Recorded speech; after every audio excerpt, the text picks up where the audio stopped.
Bill, I'm hoping you can give me a frank answer. What are your thoughts on the future of nuclear power?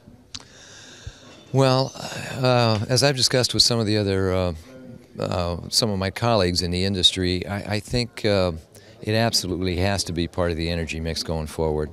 While renewables are going to be an important part of the future, they're not quite where they need to be yet.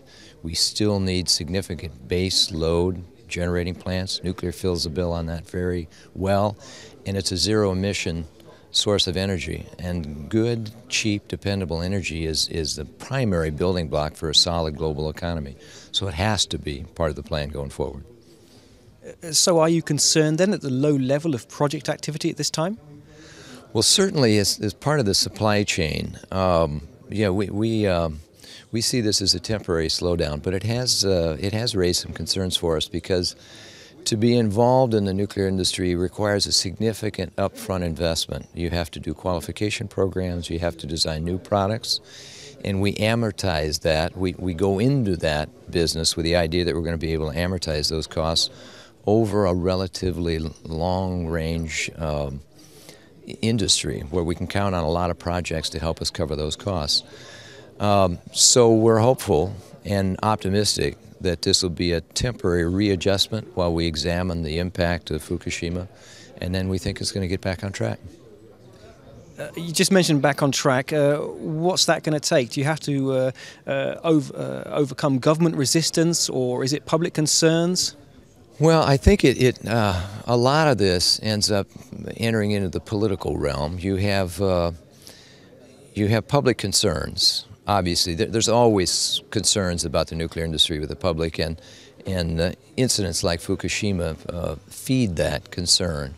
But I think what the industry has to do, and particularly the leadership in the industry and country-by-country leadership, has to take a calm, rational approach based on the point I just made.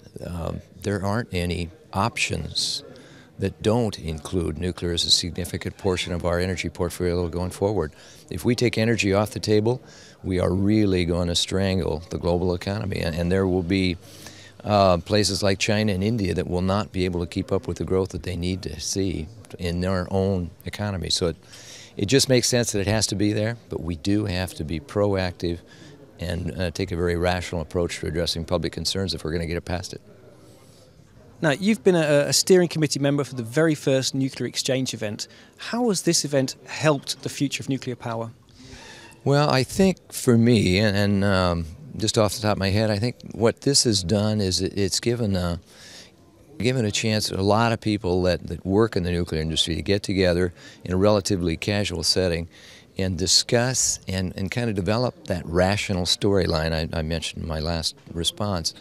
We have to, as a group, be able to tell the right story to the rest of the world so that they understand that there's risk in any energy option.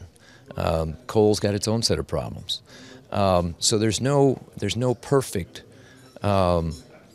solution to our problem, and nuclear does have, there's some concerns there that we have to address, but it has to be addressed in a rational fashion.